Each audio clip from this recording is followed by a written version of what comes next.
This is going to be a quick video in response to a video that I watched yesterday by the Finnish photographer and videographer Mattis Salento.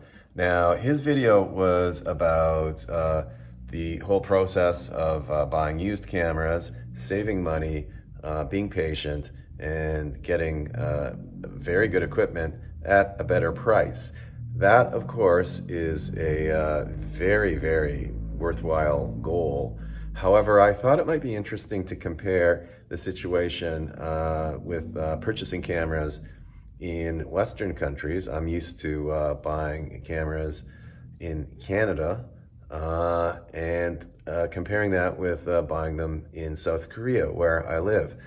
The consumer cultures are superficially similar. Seoul, of course, is a highly technologically advanced city. It looks like a more advanced city in many ways than Toronto, which is where I usually spend most of my time in when I'm in Canada visiting family. But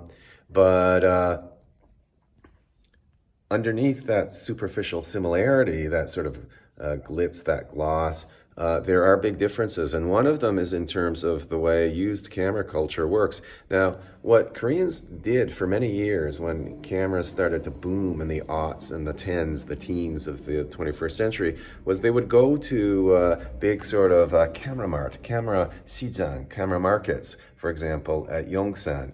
And they would buy cameras there. There was a smaller sort of ancillary camera mart, an electronics mart, a Junja center, close to where my wife and I live in Sochogu.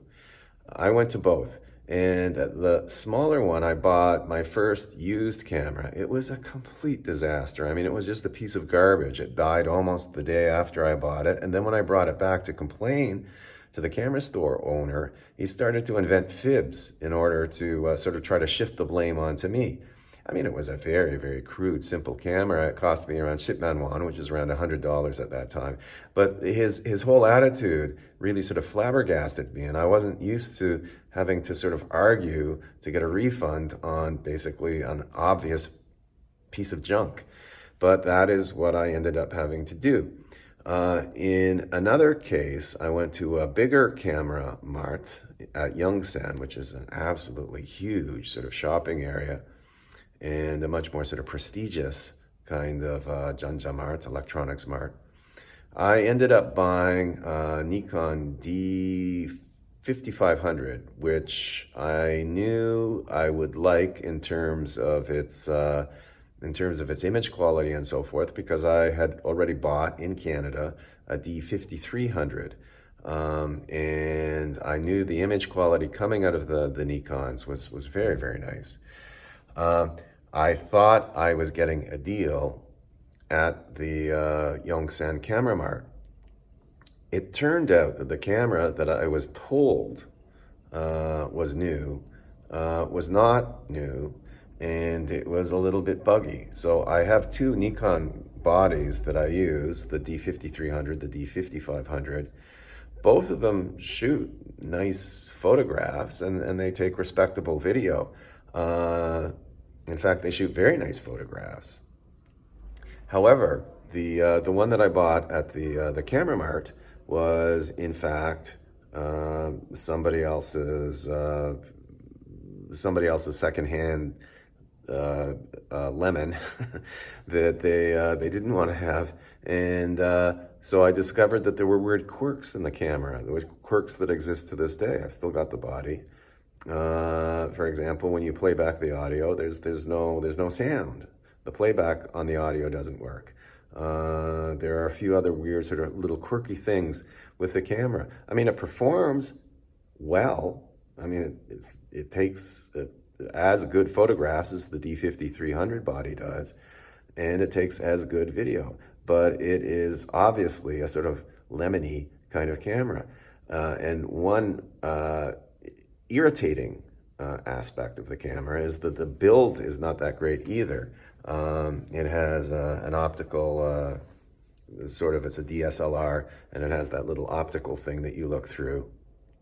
And there's something a little bit wrong with the glass in it. The D5300 just is pretty much still, after 8 years of owning it, a flawless camera, near flawless. But the D5500, again, was a lemon. It was a mistake.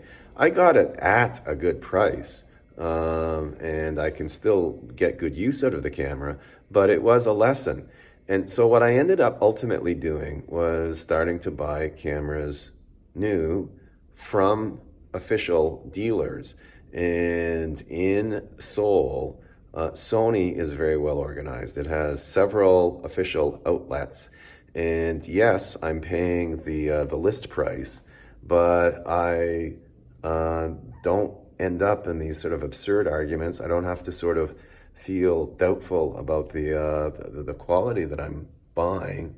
And there's good, what they call in Korea, AS. There's good after service support. There's a service center quite close to where we live. In terms of sort of all of the kind of intangibles, the kind of extra elements of getting good use out of a camera, of feeling reassured that there will be customer support if you have a problem, Sony really fits the bill. So that's what I ended up doing. Finally, in terms of buying online, I've met several Koreans who've told me not to buy electronic equipment online unless you go directly through Amazon. That is the one company that they really trust, because Amazon does have a good returns policy, and it is trusted as a dealer. It's the Wild West in terms of buying electronics equipment through South Korean e-shopping sites. Of course, some of them do offer good deals, but the deals aren't that great. And some of them are run by sharks who are clearly out to rip you off. I mean, I've seen the most extraordinary examples of price inflation on cameras. I've seen camera bodies that sell for a Pac-Man lawn around $1,000. And some Sharpie is trying to sell the same body for OPEC or UPEC Manwan or more. So that's $5,000 or $6,000 Canadian. I mean, these are just crazy exploitative rip-off quote unquote deals that you end up confronting. So the culture here is different, and you've got to sort of learn your way around it. It's much more sort of caveat emptor. But ultimately, this whole issue of whether you should buy new or used can really be influenced strongly by the consumer culture that one lives in.